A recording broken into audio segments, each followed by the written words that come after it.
감사합니다. 우리 많이 모이지 못했지만 우리 인터넷으로 들어와 있는 분들에게 인사를 드립니다. 그래서 시간이 없어서 빨리빨리 지나가도록 하겠습니다. 원래 주제 강연이라는 것은 이제 운만 띄워놓고 나머지 세부적인 거는 전문 강사들이 하는데, 저는 기술적인 학자는 아니고 이제 기독교 행복론에 대해서 관심을 많이 가지고 있는, 그것이 또 예수를 믿게 된 동기가 된 한 사람이요, 또 행복에 대해서 설교해야 하는 목회자로서 기독교 행복론의 역사를 한번 살펴보도록 하겠습니다. 한번 빨리 진행해 보도록 하겠습니다. 자, 이제 서구, 이게 기독교 행복론의 역사라고 딱 잘라서 말할 수 없는 게, 이게 기독교 행복론과 그 다음에 기독교 아닌 일반 영역에서 행복론이 많이 겹쳐요. 그래서 할 수 없이 이제 일부에서는 서구 철학사에 나타난 행복 철학, 그걸 다룰 수밖에 없고, 그래서 이제 고대, 중세, 근대, 현대를 다루는데, 중세는 이제 기독교 신학자들이 거의 주도했던 시대이기 때문에 그게 이제 기독교 사상사 속에 나타난 행복 신학으로 넘어가면은 좋을 것 같아요. 이제 아쉬운 거는 이제 뭐 다른 데는 그만두더라도 중국 역사에서 어떻게 행복을 다루었는가 하는 거를 여기서 취급하지 못하는 것은 대단히 유감스러운데, 근데 뭐 너무 분량이 많으니까 이제 우리 대체로 익숙한 서구 사상사 이것만 가지고 우리 한번 나아가 보도록 하겠습니다. 자, 앤디 보시면 그 다음 넘어가시면 넘어가세요. 그 다음 넘어가세요. 고대 헬라 철학에서 보면 목적론적인 되게 행복론이었습니다. 그래서 잘 사는 삶이 무엇인가, 그리고 그런 삶이 되려면 어떤 원칙에 입각한 삶이 되어야 되지 않는가, 이제 이렇게 보고, 무엇인가 이렇게 초월적인 것들에 대해서 관심을 가지고 최고선에 대해서 생각하면서 이제 이런 행복을 생각하는 것, 근데 이런 종류의 행복을 유다이모니아라고 불렀고, 그 다음에 현세에서 삶에 그래도 즐거움을 누려면서 살아가는 그것이 행복이 아니겠는가, 이건 이제 헤도니아라고 불렀습니다. 근데 이 양상을 추구하는 데 있어서 이제 하나는 테오리아와 그 다음에 이제 에티카의 문제인데, 테오리아는 그 무엇인가 그 최고선을 지성적으로 관조하는 것 없이는 우리들이 진정한 행복한 삶을 살 수 없지 않겠는가, 이렇게 보는 거고, 그 다음에 결국은 행복이라고 하는 것은 결국 나 하나만의 완전히 주관적인 문제도 아니고 완전히 객관적인 것도 아니고 주관과 객관 사이를 걸쳐 있기 때문에 결국은 다른 사람과 함께 어떻게 살아가겠는가, 가야 하는가 하는 에티카의 문제도 대두가 되었던 것입니다. 그래서 이제 대체로 고대 헬라 철학에서 보면 이제 이게 그 도덕과 이렇게 도덕을 따르며 살고 그러면서도 뭔가 자신의 것을 생산하는 즐거움, 이것을 우위에 둘 것이냐, 아니면 우주적인 질서 그리고 어떤 절대적인 선, 그것에 기초한 행복을 우선으로 둘 것이냐 하는 것 사이에 이제 그 논쟁들이 있어 왔다고 볼 수 있습니다. 다음. 아리스토텔레스는 이제 최고의 좋음을 추구하는 덕스러운 삶, 이것이 이제 행복이라고 생각을 했는데, 그래 그의 행복에 관한 거는 소위 얘기하는 그의 니코마코스 윤리학에도 잘 개진이 되고 있고, 사실 기독교 전통에서 보면은 니코마코스의 윤리학을 그 해설하는 것으로서 사실은 자기가 가지고 있는 신학의 배경이 되는 철학적인 역량을 과시하던 것이 사실은 17세기에도 이미 널리 유행하였던 것이었습니다. 6가지 지성의 덕이 있어야지만 행복할 수 있지 않겠냐, 이렇게 봤는데, 이제 그것이 뭐냐 하면은 이제 에피스테메, 사물에 대한 철저한 지식, 그 다음에 누스, 그 다음에 소피아, 테크네, 그 다음에 프로네시스. 특히 이제 아리스토텔레스는 이 프로네시스를 이제 매우 중요하게 생각했어요. 왜냐하면 모든 걸 안다고 하더라도 그것이 몸에 배어서 성향이 되지 않는다면 결코 행복하게 살 수 없다, 이렇게 보았던 거죠. 저게 이제 그 신약 성경에서는 프로네마로 등장을 하게 되고, 그게 존 오웬의 신학에서는 The Frame of Heart라고 해서 이제 마음의 틀이라는 형태로 나타나게 되고, 조나단 에드워즈에서는 propensity나 혹은 tendency, disposition 이런 용어를 가지고 나타나는데, 대개 프로네시스에 대한 새로운 해석들이에요. 이렇게 해서 감정과 욕구를, 불합리한 감정과 욕구를 다스림으로써 그렇게 함으로써 이제 품성적인 덕인 중용에 이르게 되는 것이 행복이 아니겠느냐, 이렇게 보면서, 근데 플라톤하고 그래도 좀 다른 것은 덕스러운 삶의 부수적인 요건을 너무 초월적인 대로만 가져가진 않고, 육체적인 선, 외부적인 선의 필요성까지도 제시를 하는 그런 융통성을 좀 보였다고 우리가 평가할 수 있습니다. 다음에 넘어가시면, 스토아 철학에서는 이제 이론론적이고 목적론적인 결정 사상을 가지고 있었고, 그래서 유물론적인 그 세계의 영혼의 관점을 가지고 이렇게 했습니다. 그래서 결국은 덧없는 세상 속에서 끊임없이 시달리면서 그 인간의 감정이 기쁨과 슬픔의 격동을 계속 겪는다면 안정이 없기 때문에 행복할 수 없다, 이렇게 하면서 그들이 추구했던 이상이 아파데이아의 이상이었습니다. 그래서 재밌는 게 이제 어떤 역사가들은 말하기를 스토아 철학이 융성하면서 결국은 로마는 말로에 접어들었다. 그런데 이상하게 요새 미국에서 스토아 철학이 유행을 한다. 별로 안 좋은 조지입니다. 이렇게 얘기하는 사람들도 있어요. 근데 어쨌든 간에 스토아 철학은 굉장히 어떻게 보면 우리로 보면 불교적인 그런 사유들을 굉장히 많이 가지고 있고, 그래서 이성적인 정념에서 벗어나서 인간의 존엄과 품위를 유지하는 것이 행복이다, 이렇게 보고, 운명을 겸손하게 인식하고, 그리고 이 스토아 철학에서 강조되는 것은 휴먼 네이처예요. 근데 그걸 어디서도 데피니션을 잘 안 해요. 그래서 여러분들이 알고 있는 그 키케로의 피니부스에 봐도 결국 시종일관 강조하는 게 휴먼 네처예요. 근데 그게 데피니션은 안 해요. 근데 그게 동양 철학에서 말하자면 결국 도에 가까운 것이 아닌가, 이렇게 봅니다. 저는 그렇게 해서 그래요. 그래서 우리 안에 있는 도를 이제 스토아 철학에서는 저렇게 인간 본성이라고 보는 게 아니라 이렇게 봅니다. 그래서 거기에 일치하게 살아가는 현자의 도덕적인 삶이 행복이다, 이렇게 보는 것이죠. 다음으로 넘어가시면 에피쿠루스가 등장합니다.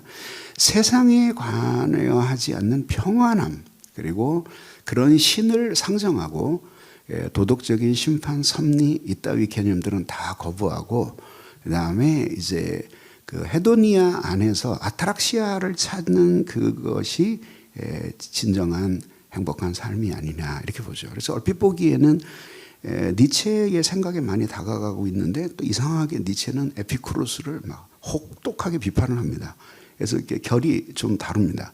그래서 비이성적인 두려움이나 걱정, 근심 이런 것들을 그런 것들을 그냥 근절해 버리고, 그리고 감각을 포함하는 즐거움을 누리면서 사는 것이 행복이 아니겠느냐. 그래서 그리스인 조르바에 나오는 그런 정도의 행복론에 가까이 다가가 있는 것이 아닌가, 저는 개인적으로 그렇게 평가를 했습니다. 그 다음에 보겠습니다. 이제 플로티누스에 와서는 이제 훨씬 생각이 아주 깊어집니다. 그리고 이제 일자와의 합일, 그리고 특히 그의 엔네아데스에서 개진하는 사상들을 보면은 결국은 인간이 행복해진다라고 하는 것은 그 일자를 중심으로 하는 세계 혼과 세계 정신, 그 다음에 이 인간의 그 영혼과 이런 모든 위계 질서를 따라서 그 제자리에 있을 때 그때의 불변하는 영혼이 신과 교통하고, 그런 속에서 이제 초월적인 영성을 추구하는 거죠. 그래서 이제 소위 얘기하는 신학에서 심플리키타스라고 있거든요. 이제 하나님의 단순성이라고 이야기하는 건데 좀 어려운 개념이긴 한데, 그 하나님의 단순성의 개념이 그 크게 세 가지 연원을 가지고 있어요. 그 심플리키타스의 연원이 크게 세 가지가 있는데, 하나가 이제 뭐냐면 심메트리의 심플리키타스예요. 그러니까 뭐냐, 아름다움, 그러니까 아름다움이죠. 그러니까 아름다움 그 자체를 어떤 심메트리로 보는 거예요. 이렇게 모든 프로포션과 질서 이런 것들을 가지고 참 아름답다 이렇게 보는 그 원천이 있고요. 그 다음에 두 번째가 이제 플로티누스적인, 말하자면 빛의 개념이에요. 그래서 결국은 뭐냐면 그 빛이 비춤으로써 그 빛 때문에 심메트리들이 생겨나지만은, 그러나 그 자체는 심메트리 속에 들어가지 않는다. 그렇게 보는 초월적인 개념이 있고, 마지막에 이제 성경에서 말하는 그런 아름다움의 개념이 있어요. 그래서 이 세 가지 미학적 원천이 이제 어거스틴에게 골고루 영향을 주었고, 그리고 어거스틴이 밀라노에 돌아가서 이제 생애적으로 우리가 아는 어거스틴이 될 때에 두 가지의 만남이 이루어지게 되는데, 하나가 암브로시우스의 만남을 통해서 기독교 유산을 받아들이게 되고, 그 다음에 플로티누스하고 만나면서 심플로톤주의와 만나면서, 그래서 기독교에서 아직까 허술했던 철학의 체계들을 아주 탄탄하게 배열해 놓을 수 있는 기자들을 갖게 되면서 이제 어거스틴의 철학적인 그 만족도 얻게 되면서 서양 사상으로 나아가는 바다의 수문과 같은 역할을 하게 된 것입니다. 그러니까 결국은 뒤에 아퀴나스라는 사람이 나타나기 전까지는 사실은 어거스틴이 유일하게 더 theologian이었고 더 philosopher였거든요. 근데 뒤에 이제 나타나게 되는데, 사실은 박승창 교수에 의하면 90% 정도는 거의 사상이 같다. 다만 어거스틴의 그 위대한 이야기들을 당대에 이미 밀려 들어온 그 아리스토텔레스주의라고 하는 그 사상의 맥락에서 소통하지 않으면 현대인과 당시인과 소통할 수 없었기 때문에, 이제 아퀴나스는 이제 그런 점에서 이제 시도를 한 것이다. 이제 이렇게 보고, 금욕적이고 이런 것에 대해서는 그래도 아우구스티누스보다는 약간 덜 엄격하지 않았나. 그래서 뒤에 전공하는 손 박사님 계시지만, 저는 그래서 좀 훨씬 더 많이 끌리고, 어거스틴에서 이제 그런 금욕적이고 그런 요소들은 좀 저로서는 어떤 부분들은 좀 받아들이기 어려운 그런 부분들이 있습니다. 그 다음에 넘어가 보겠습니다. 그리고 이제 근대 철학에서 이제 중생 건너뛰었습니다. 그러니까 근대 철학으로 넘어오면은 이성주의적인 행복론이 있는데, 근데 계몽주의가 일어나잖아요. 계몽주의가 일어난다는 것은 결국은 이제 인간의 이성을 중심에 놓는 건데, 당연히 행복도 이제 인간 이성 중심의 행복관을 놓게 되는 거죠. 근데 여기서 이제 굉장히 혼란이 일어나게 돼요. 왜냐하면 스스로 행복의 기준과 방법을 설정합니다. 그리고 그 다음에 윤리적인 실천을 통해서 이성적인 만족을 얻는 것을 행복으로 여기는 거예요. 그런데 이제 이 르네상스, 계몽주의 이전에 이미 르네상스의 정신이 있잖아요. 근데 이게 이제 르네상스라는 정신 자체가 결이 하나가 아니라 아주 이 스펙트럼이 다양해요. 그래서 맨 위에 그 오른쪽으로 가면 하나님을 철저히 믿으면서 르네상스를 이야기했던 기독교 인문주의자들이 있었고, 맨 이쪽으로 가면은 아예 그냥 그 고대의 루크레티우스의 정신을 이어받아 가지고 아예 신이고 뭐고 다 없이 완전 유물론으로 간 그러한 르네상스 정신이 있었단 말이에요. 그러니까 그렇게 스펙트럼이 다양하기 때문에 우리들이 그냥 딱 하나라고 말할 수 없는 거죠. 그래서 우리가 그래도 이제 말할 때는 어떤 기준을 정해야 되니까 마더레이트하게.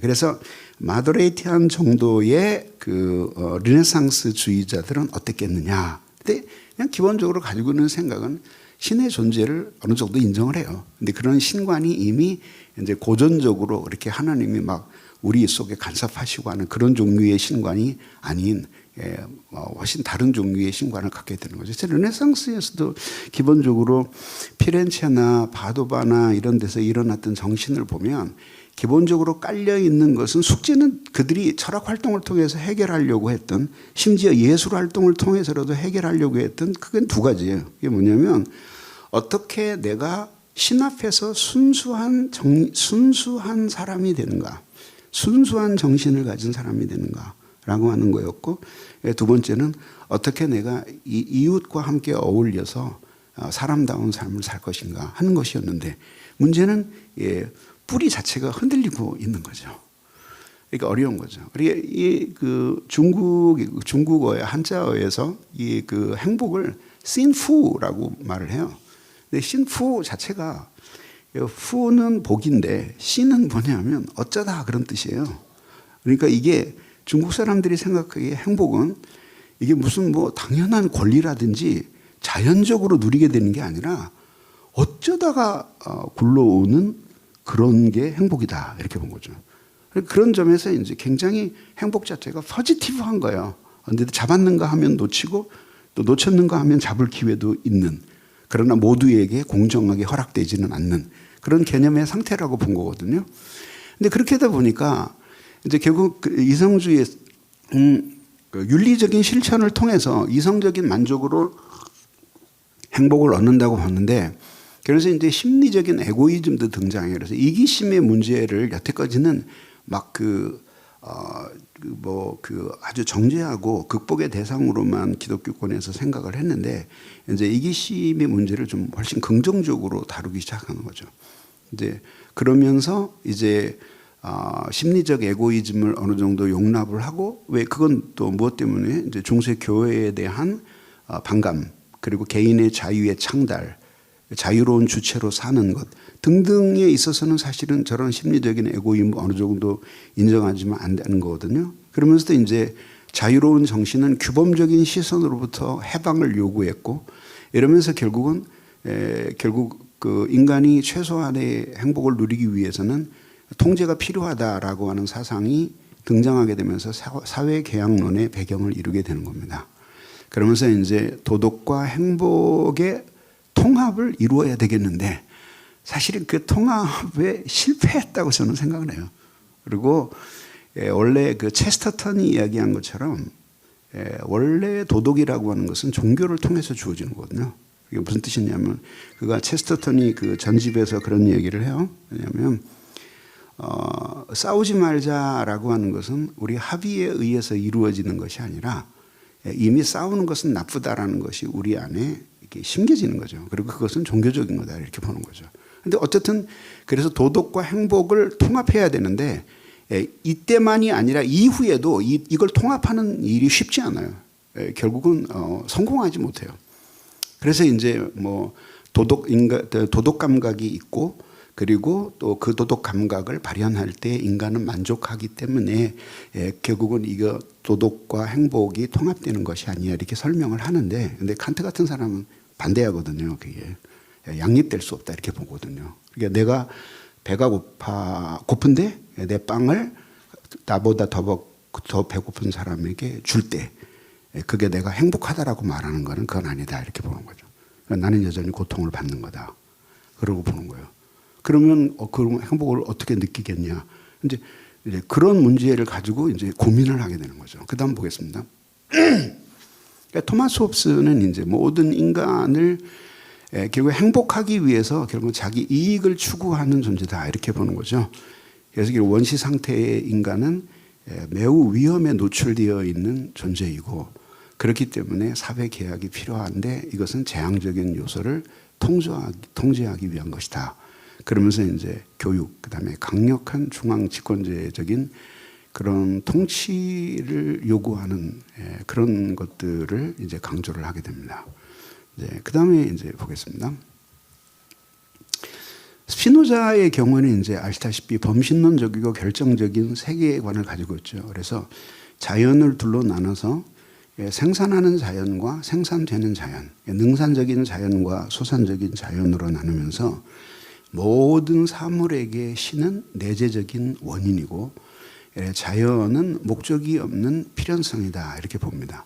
그래서 결국은 신도 인간과 함께 계속해서 함께 이렇게 운명을 함께하며 변화되어 가는데 과정 철학에서 이야기하는 것들이 이제 스피노자에서 많은 단서를 얻어요. 그리고 현대인에게는 굉장히 그 과정 철학 같은 것들이 화이트헤드나 이런 사람들의 담론이 아주 매력적이에요. 왜냐하면 신조차도 끊임없이 인간과 상호 소통하면서, 그래서 예전에는 이제 신이 있고 인간이 일방적으로 영향을 받는데 인간이 어떻게 살아가느냐에 따라서 신에게 영향을 주면서, 그러면서 신과 인간이 함께 진화되어 가는 거죠. 더 나은 모습으로. 근데 이런 것들이 이제 현대인에게 많은 관심을 끌고 있고, 오늘날은 스피노자의 부흥 시대라고 말할 수 있을 정도로 스피노자의 책이 엄청나게 많이 읽히고 있습니다. 그런데 이제 이성으로 자연의 법칙을 따르면서 능동적으로 살아가는 것이 행복이다라고 얘기하면서 코나투스의 개념을 이야기해요. 그래서 그 코나투스는 쉽게 얘기하면 뭐냐면 기분 좋음이에요. 기분 좋음. 그래서 인간으로서의 본질로서의 존재를 계속 바람직하게 지속시키는 힘이에요. 여러분들이 뭐 예를 들어 강의를 하고 났는데, 교수님 강의 정말 감명 깊었는데 저는 진짜 정말 몰랐습니다. 이제 의문점이 풀리는 것 같습니다. 정말 아름다운 강의였습니다. 한 편의 시 같았습니다. 이러면 이제 기분이 좋잖아요. 코나투스가 많아지는 거예요. 근데 그걸 강의라고 합니까? 그건 신대원생도 그렇게는 안 합니다. 그리고 막 비판을 하면은 나도 열심히 했는데 왜 이거밖에 안 되는 생각이 들잖아요. 코나투스가 별로 떨어지는 거죠. 그래서 그런 존재의 보존을 위해서 욕구하는 것은 선이다. 이게 기쁜 것이다. 그 반대가 악이다. 이렇게 보면서 기존에 가지고 있는 선악관념을 이제 많이 흔들어 놓으면서 이제 주관적인 그런 결정론을 갖게 되는 것입니다. 또 보겠습니다. 칸트에 와서는 이제 칸트는 좀 이제 생각이 달라요.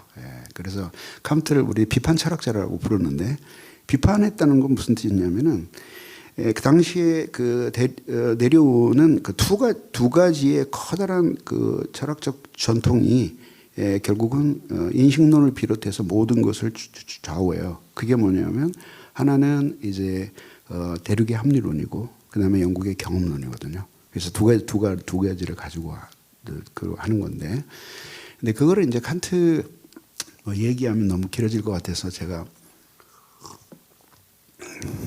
하고 싶은 말은 많은데 그냥 넘어가겠습니다.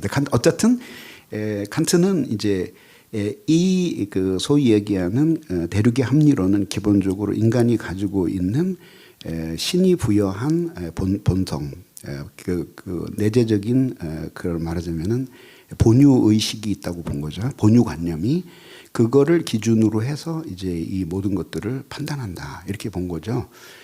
그리고 이제 경험론은 인간은 따빌라 라사, 이렇게 백색 서판의 상태에서 태어나고 모든 것들은 학습에 의해서 이제 이루어지는 것이다 이렇게 보는데, 이제 결론적으로는 칸트가 둘 다 결함이 있다 이렇게 본 거죠. 왜냐하면 합리주의에 입각한 그 세계관은 모든 거를 정량화하면서 설명은 잘 해요. 근데 무슨 문제가 있냐면은 개별적 사물들에 대한 지식을 확장시키는 데는 한계를 가지고 있는 거죠. 근데 이제 경험주의는 반대예요. 개별적인 사물들에 대한 지식을 증진시킨 데는 아주 훌륭한 툴을 제공하는데, 근데 어떤 것들을 전체적으로 놓고 그것들을 설명하는, 카테고라이즈하는 그런 변에 있어서는 경험주의는 또 한계를 가지고 있는 거예요. 그리고 결국은 주관주의에 빠지게 되는 거죠. 그래서 이제 합리론은 결국은 그것이 합리론이 뭔가 해결점을 찾지 못하고 그걸 밀어붙이게 될 때 지성적 독선주의에 빠지게 되고, 경험주의는 그것을 적절하게 통제가 안 될 때 회의론에 빠지게 되는 거죠. 그래서 결국 이 두 가지를 모두 비판하면서 비판 철학을 세우게 되는 거죠. 그래서 이제 그 본유관념이라는 것을 시간과 공간이라는 틀을 가지고, 그러니까 시간과 공간 자체를 예전에는 이제 절대적인 거로 보았거든요. 그런 점에서 아주 탁월한 통찰력을 가지고 있는 거죠. 예. 그리고 이제 공간에 대해서도 이제 라이프니츠나 이런 사람들은 이제 공간 그 자체가 사물에 대한 관계다 이런 식으로 설명을 하고, 또 공간은 뉴턴 같은 경우는 공간이 절대적이다 이렇게 생각을 하고 그것이 대세였는데 저는 아니다 이렇게 보고, 공간과 시간이라는 것은 사물을 인식하는 하나의 틀이다. 이런 점에서는 이것은 본유라고 봐야 된다. 그래서 그거를 이제 경험주의를 비판하면서 그걸 받아들여요. 그리고 그 다음에 이제 이거를 나머지를 비판하면서 그 다음에 경험주의를 받아들여요. 그리고 새롭게 인식하는 방법을 만들면서 이제 범주론을 가지고 모든 사물들을 설명을 하는 거죠. 그래서 새로운 안들을 내놓는 거예요. 그래서 이제 순수이성 비판, 판단력 순수이성 비판, 순수이성 비판이 나오고, 그 다음에 이제 3대 비판서가 나오잖아요. 그죠? 3대 비판서가 나오는데 사실은 칸트 철학에 있어서 80% 내지 90%의 그 비중은 일권이 그 실천이성 비판이 차지한다 이렇게 보는 거죠. 그래서 그것은 인간이 생각할 수 있는 것과 생각할 수 없는 것을 정확하게 구분하자 이렇게 정리를 해요. 근데 그러고 보니까 이제 행복을 설명하는 게 굉장히 어려워지는 거죠. 그래서 결국은 행복은 결국은 그 도덕 법칙이 행복보다 더 중요하다 이렇게 봐요. 그리고 그 정언 명령을 따르는 그 도덕 법칙을 수행하는 것이고, 그리고 결국은 덕과 행복의 결합이 굉장히 어려운 철학적인 구조를 가지고 있어요. 그래서 결국은 이제 그 후에 실천이성 비판과 판단력 비판에서 이제 정리를 해요. 그래서 이제 칸트의 사상을 이해하려면은 일권을 읽어야 되지만 어떻게 살아야 되냐고 할 때는 1권이 도움이 안 되고 2권이 더 도움이 되는 거죠. 실천이성 비판이. 그래서 결국은 덕의 완전한 실현은 현세에서는 안 된다 이거예요. 그래서 이게 행복과 윤리적 실천이 정언 명령을 따르는 것이 완벽하게 이게 조화를 이룰 수가 없어요. 그래서 그게 영원을 요구해요. 그러니까 여기서 손해본 거를 어디선가 보충을 받아야 되고, 덕에 비례하는 행복은 이것을 보상해 줄 수 있는 신의 존재를 실존을 요청하게 되는 거예요. 그러면서 결국은 마지막에 학자들의 평가는 실천이성 비판, 그 이후에 판단력 비판에 넘어가서 말기에 가서는 결국 낭만주의에 물든 것이 아니냐 이렇게 이제 평가를 하는 사람도 있습니다. 칸트는 그 정도로 정리를 하고요. 그다음에 넘어가면 공리주의예요. 그래서 공리주의는 이제 배경이 산업혁명이 일어나게 돼요. 산업혁명이면서 그 전에는 경험할 수 없던 엄청난 물질주의가 만연하게 되는 거죠. 지금도 우리가 그런 상황에 있잖아요. 그러니까 이제 결국은 인간의 욕망이 폭발하게 되고 산업 재화가 어마어마하게 생산되고 부의 불균등이 일어나고 이렇게 하면서 사람들의 욕구가 훨씬 커지게 돼요. 그러니까 이렇게 되니까 그 다음에 이제 벤덤이 제시한 거는 결국은 공리주의를 이야기하는 것이고, 최대 다수의 최대 행복을 이야기하고, 다시 이것은 이제 미래 질적인 공리주의와 이제 쌍벽을 이루게 돼요. 그래서 여러분들이 우리나라에서 그 기이하게 그 판매 부수를 올린 그 마이클 샌델의 정의는 무엇인가를 기억하실 거예요. 처음에 그 담론을 시작할 때 바로 이제 인간에게 있는 것이 과연 공리주의 하나만 있는가를 이야기하면서 이제 기차가 이렇게 지나가는데, 저쪽에 사람들이 있는데, 그 기차를 내버려 두면은 많은 사람을 치어 죽이게 생겼는데, 기차를 멈추게 하면은, 그러면은 한 사람만 죽으면 된다 할 때, 그때 이제 기차가 지나가는데 그 육교 위에서 햄버거를 먹고 있는 굉장히 뚱뚱한 사람이 있는데 그 사람을 확 밀어가지고 떨어뜨려서 치어 죽는 대신 기차는 더 못 가.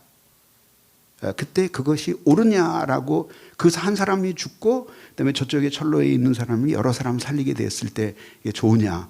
그럼 공리주의에 의하면 그게 좋다 이렇게 돼야 되거든. 근데 아무도 그렇게 대답을 못해요. 그래서 이제 샌들 교수가 얘기하는 게, 그거 봐라. 인간의 마음속에는 공리주의만 존재하는 게 아니라 무엇인가 도덕 원칙이 존재하는 게 아니냐. 그게 무엇이냐. 그것을 이제 설명을 하는데 그 훌륭한 예화를 사용을 해요.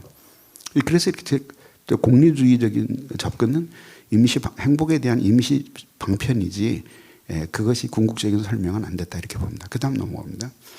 근데 이제 현대 철학으로 넘어옵니다. 네, 이 이야기를 하면서 저는 이제 누가 생각이 나면 알랑 바디우가 생각이 났어요. 2009년에 프랑스에서 철학을 위한 두 번째 선언이라는 책을 쓰게 됩니다. 아마 첫 번째 선언이 발표되고 한 20년 후에 나온 책인데요. 이 철학을 위한 두 번째 선언에서 이제 알랑 바디우가 이렇게 얘기해요.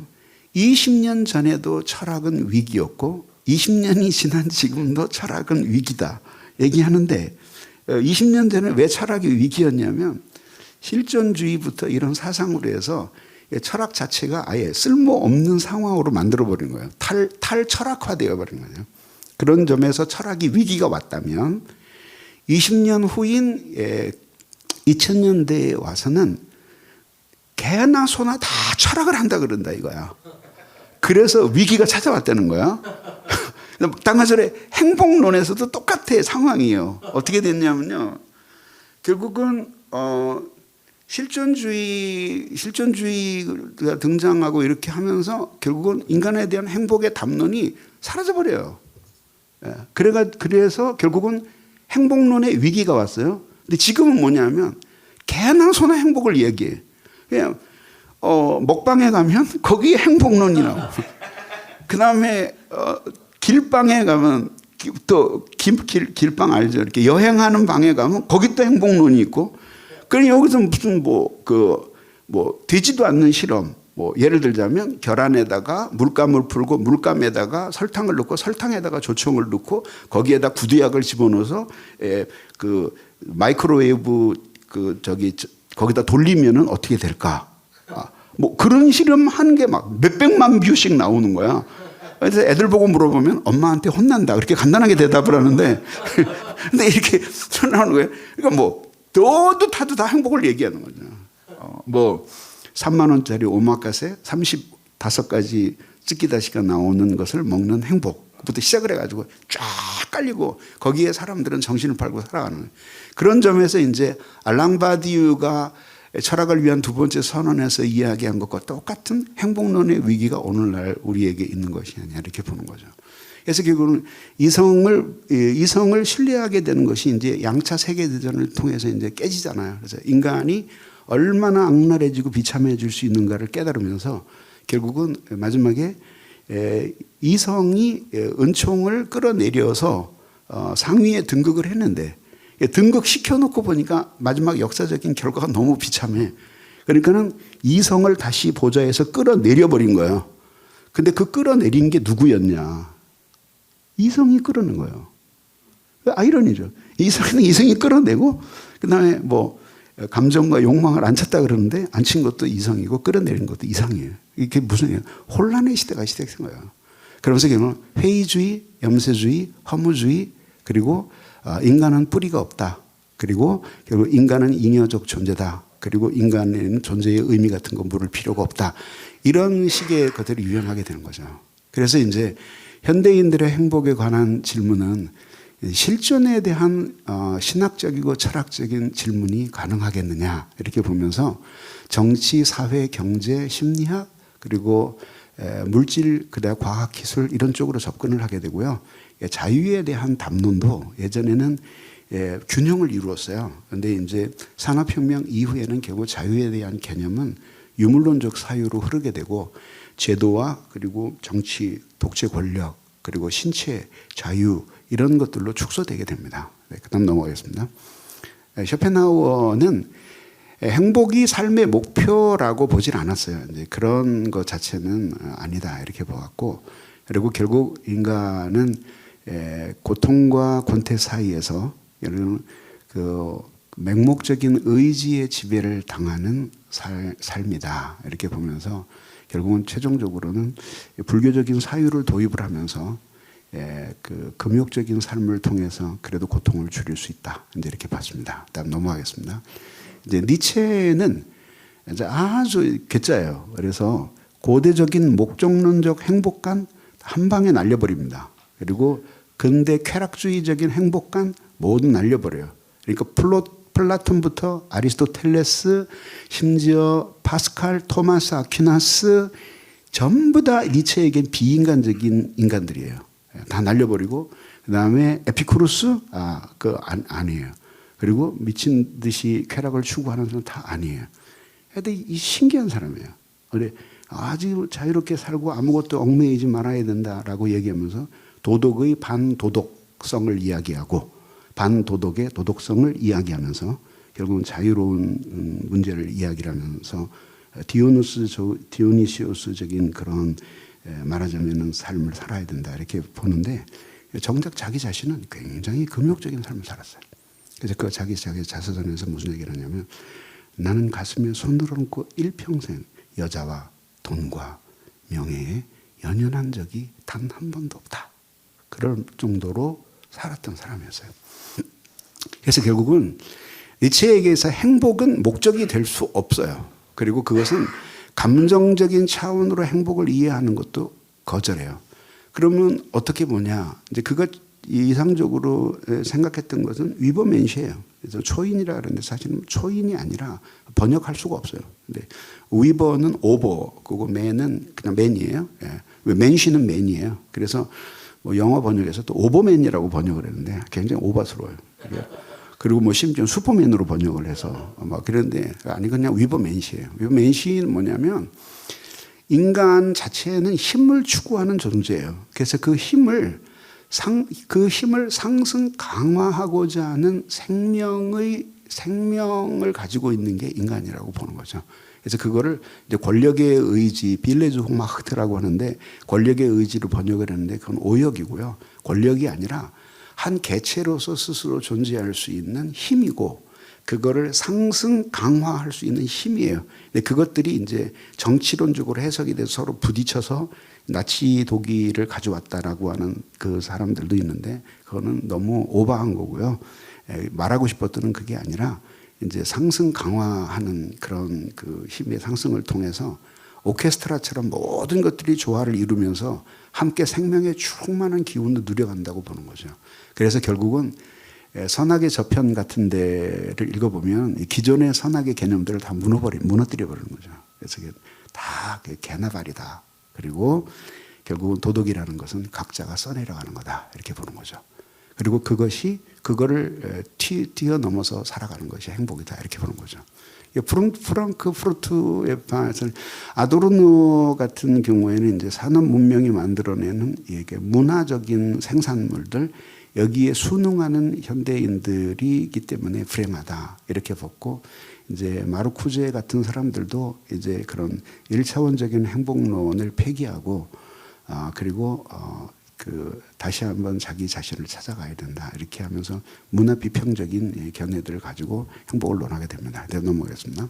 기독교 사전에 쭉 넘어오면 이제 비에티튜드 그다음에 벨리키타스, 뭐 델렉시오 뭐 등등등등 이런 것이 있는데 결국은 뭐냐면 영혼의 완전함 그리고 하나님을 온전히 바라보는 지성적인 관조, 그 즐거움이 성취되는 것을 행복이라고 보았습니다. 넘어가겠습니다. 기독교의 행복의 전개는 초대교회에는 하나님과 하신 일들을 행복으로 받아들이는 건 공통적인데 교부시대에는 강조점이 지복적인 즐거움이었어요. 그래서 하나님 자신을 보는 거, 그래서 그 베아틱 비전 이것을 이제 보았고 또 그럴 수밖에 없는 게 박해의 시대였기 때문에 뭔가 행복을 현세에서 찾기보다는 피 안에서 찾아보려고 했고요. 종교개혁 시대에는 이제 캐톨릭에 저항하면서 일어났기 때문에 복음을 행복과 바로 연결 지으려고 했어요. 근데 저는 이제 이것이 이제 당시대의 맥락에서는 매우 훌륭한 것이었고 그럴 수밖에 없었는데 종교개혁 시대에 행복을 저렇게 바라본 것은 어쩔 수 없는 일이겠지만 후에 이 행복을 논의함에 있어서 일반에 있는 다른 사람들과 철학적으로 소통하는 데 있어서 굉장히 어려움을 주었다. 그래서 이제 개혁파 정통주의 시대에 와서 그런 것들에 대한 반성이 일어나면서 그러면서 이제 다시 이제 플라톤이나 아니면 아리스토텔레스의 행복론을 불러들여 오면서 조화를 시도해 보려고 노력을 하는데 그때 이제 경건을 다시 강조하면서 그런 행복론을 이야기하게 됩니다. 그다음 넘어가겠습니다.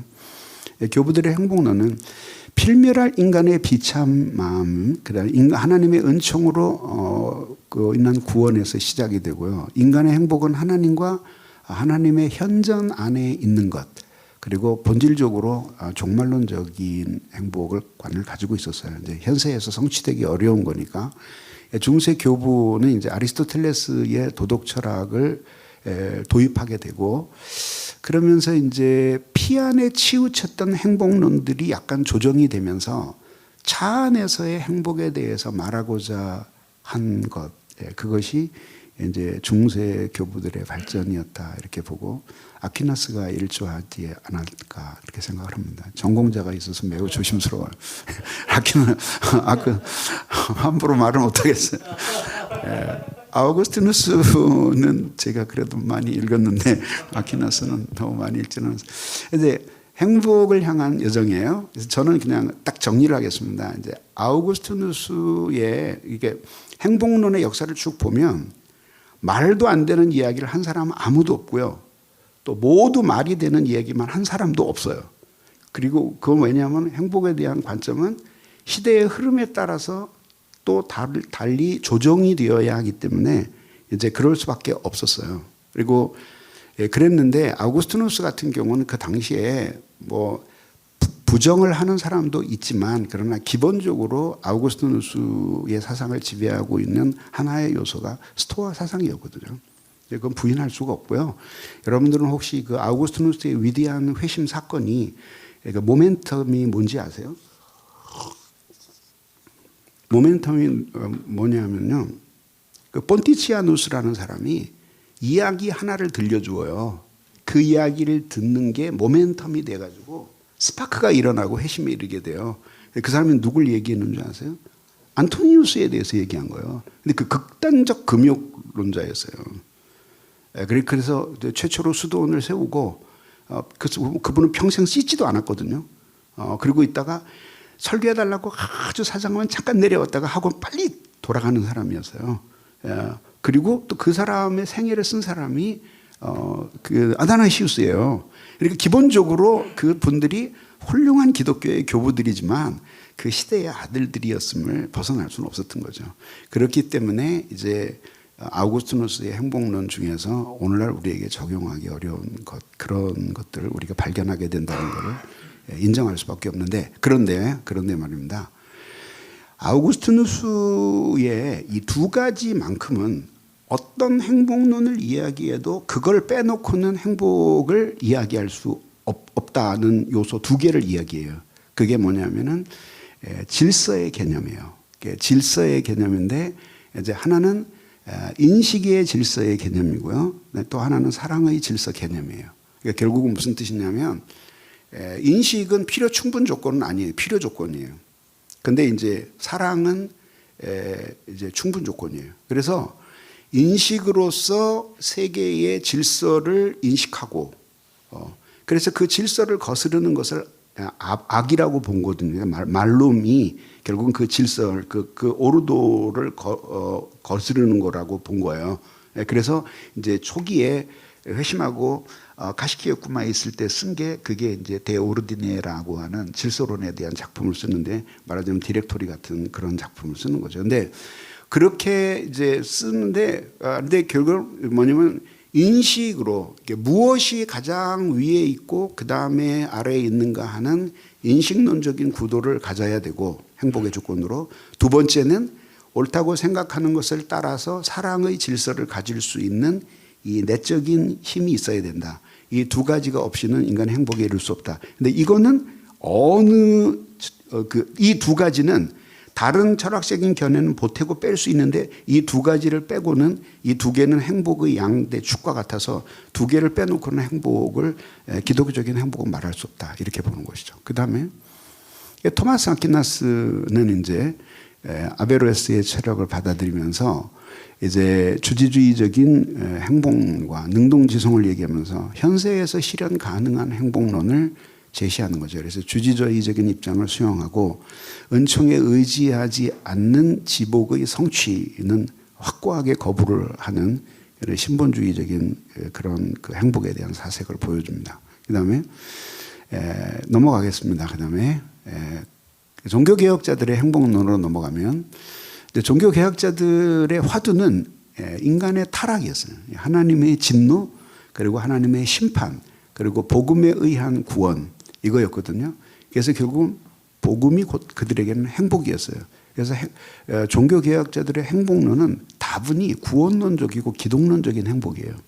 그래서 그게 강점도 가지고 약점도 가지고 있어요. 강점을 가지고 있는 건 뭐냐면 이미 기독교 토양에서 있었던 사람들에게는 무엇이 중요한가 하는 것을 꽉 심어준 거예요. 그런 점에서는 강점을 가지고 있었는데 지금은 이제 그 당시에는 모든 사람이 다 기독교 사회에 있었잖아요. 지금 안 그렇잖아요. 그러니까 이제 종교개혁자들이 주장했던 것 같은 행복론을 가지고 이야기할 때 너무 전제주의적으로 받아들여지는 거죠. 그러니까 인간 일반에 대한 고민으로부터 귀납법적으로 시작을 해서 사실 행복에 대한 담론으로 들어가 줘야지만 공감을 얻을 수 있는데 너무 말하자면 연역법적이라는 거죠. 그래서 결국은 결론부터 내리고 그 다음에 설득을 해가니까 사실은 행복에 관한 담론에 있어서 지금 오늘날의 기독교 사역자들이 매우 취약해요.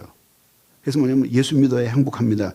예수 빼고 행복이 없습니다. 얘기하는데 우리끼리는 아멘 아멘 하는데 옆에 있는 사람들한테는 왜 4대 성인 예수가 행복의 조건인가 하는 것이 사람들의 설득이 잘 안 되는 거예요.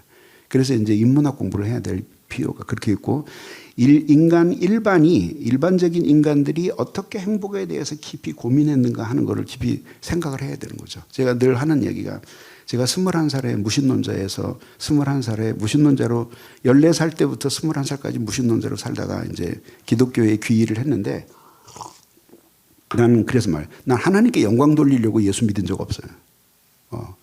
난 뭐 신실하게 살기 위해서 예수 믿은 적 없어요. 왜? 안 믿으면 죽을 것 같으니까.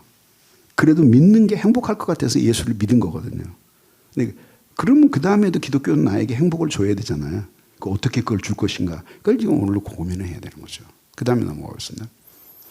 마르틴 루터는 그냥 넘어가겠습니다. 복음이 주는, 잠깐만, 넘어간다.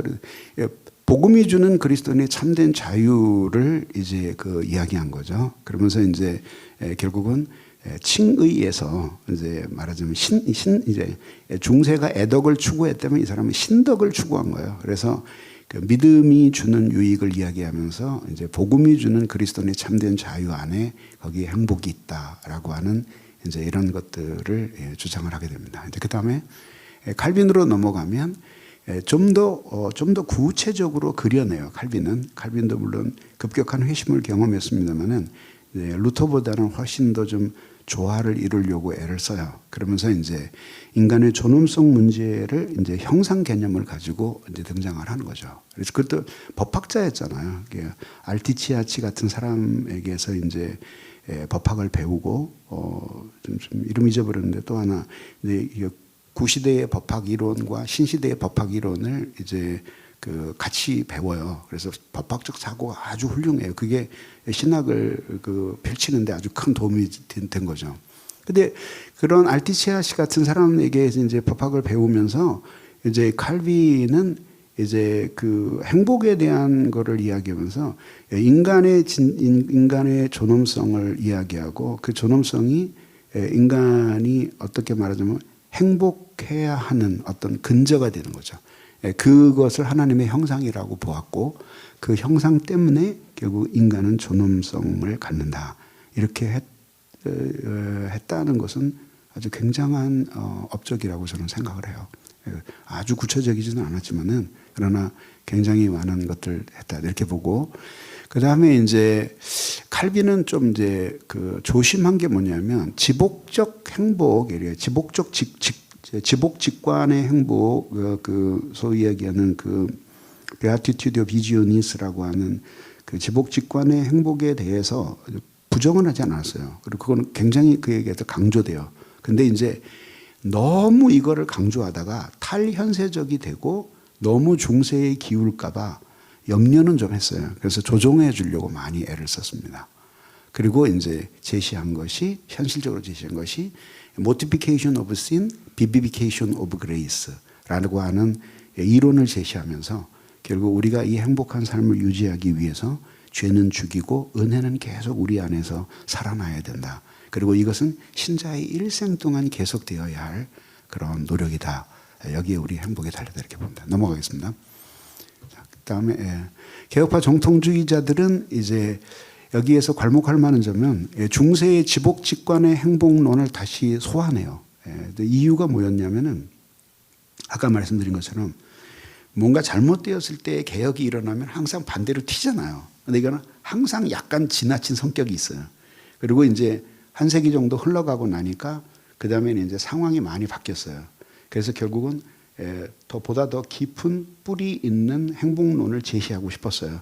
그래서 이제 중세의 지복직관의 행복론도 소환하고 그다음에 그 사람들은 또 철학의 조예가 깊은 사람들이기 때문에 플라톤과 아리스토텔레스 심지어는 스콜라주의의 유산들을 다시 도입하면서 행복론을 훨씬 깊이 있게 부활시켜요. 그리고 이제 종교 개혁자들의 복음적인 행복론도 강화하면서 그러면서 이제 경건의 행복론까지 조화를 시키면서 좀 더 심도 있게 행복론을 전개를 합니다. 그 다음에 이제 여기에서 이제 지복직관의 행복론이 부활이 되고 시간이 너무 많이 가서 그냥 넘어가겠습니다. 복음 쭉 넘어가겠습니다. 거기도 넘어가겠습니다.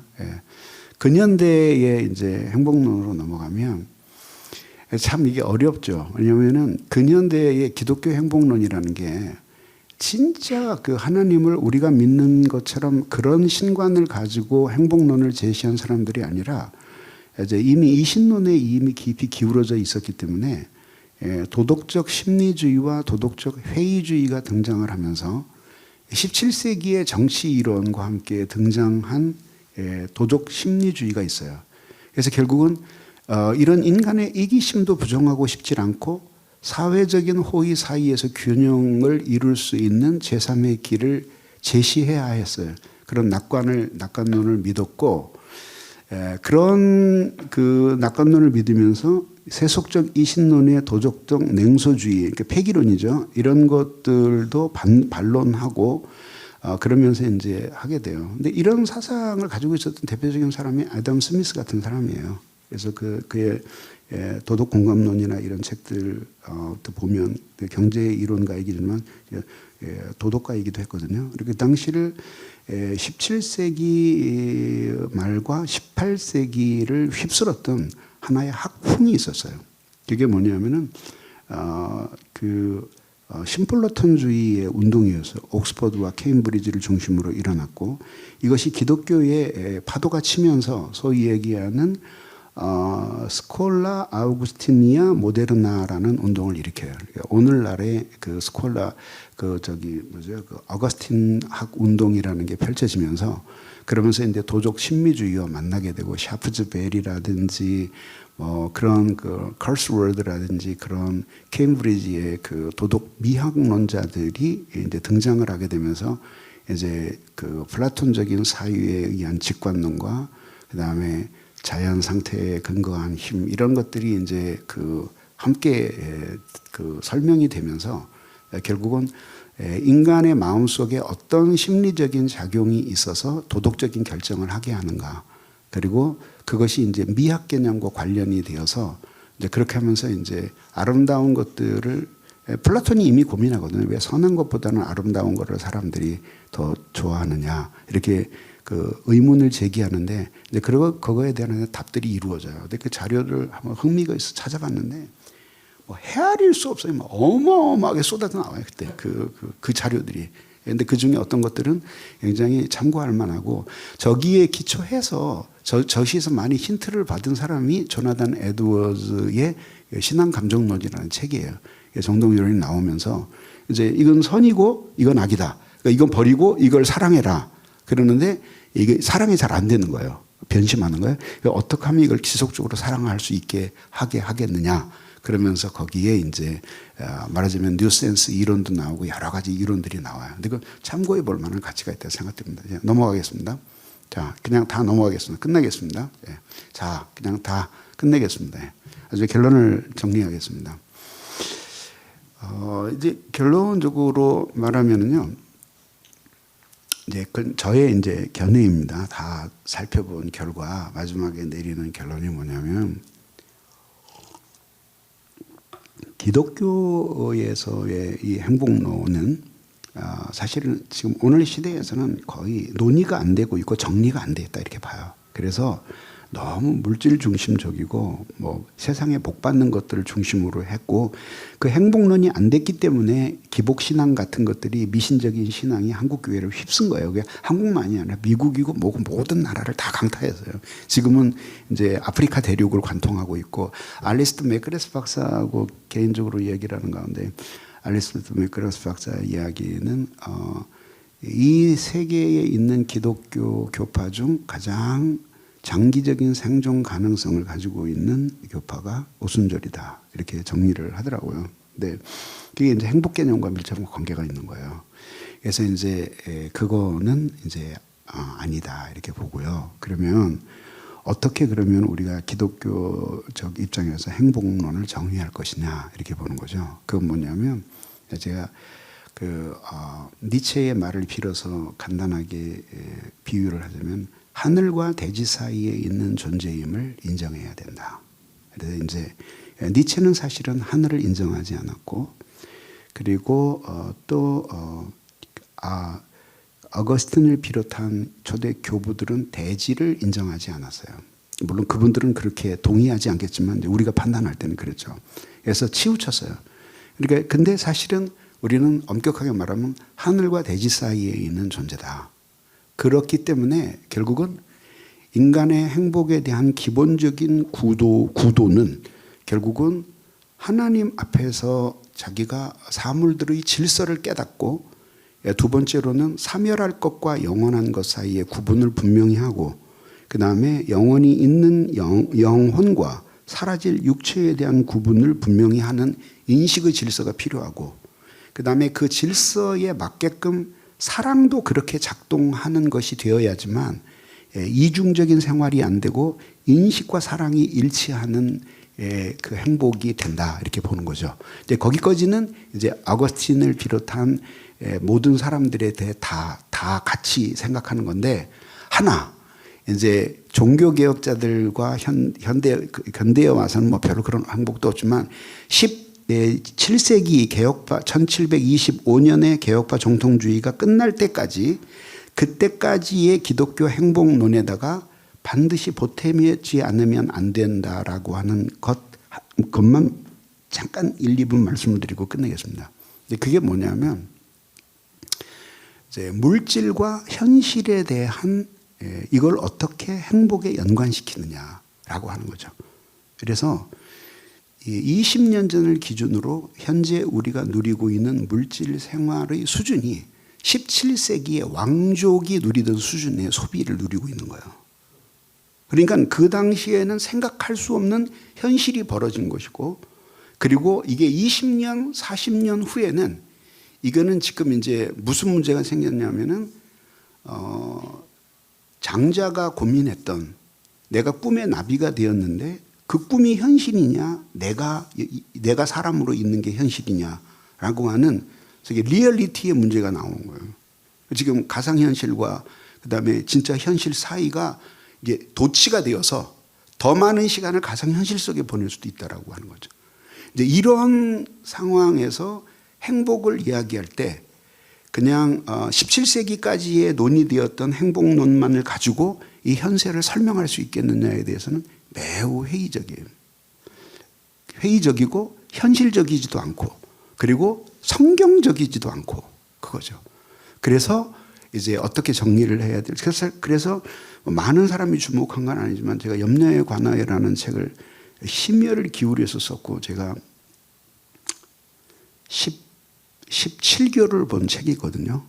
진짜 링거를 5번을 맞으면서 썼는데 거기서도 행복을 정리를 하려고 한 거예요. 인문학과 대화를 하면서. 근데 그게 결국 뭐냐면 보태야 될 사상이 뭐냐면 성경에는 항상 행복을 피안으로만 미루는 사상만 등장하는 것은 아니다. 그래서 소위 까르페 디엠 같은 사상이 성경에는 분명히 제시되고 있다. 한날의 괴로움은 그날의 족하다. 내가 젊어서 취한 아내와 즐겁게 살아라. 예? 산 개가 죽은 사자보다 훨씬 낫다. 그 행복을 누리는 것이 분복이니라. 이러면서 시간 안에서 누리는 인간의 행복을 성경에 충분히 강조를 하는 거죠. 근데 그것들을 그냥 완전히 단절해 버리고 사실은 그렇게 살지도 못하면서 그렇게 그 행복을 피안으로 다 밀어버리고 그 다음에 영혼에만 치중해서 하는 것 그 자체 가지고는 현대인에게 적응을 줄 수 있는 그런 행복은 아니다. 이렇게 보는 거죠.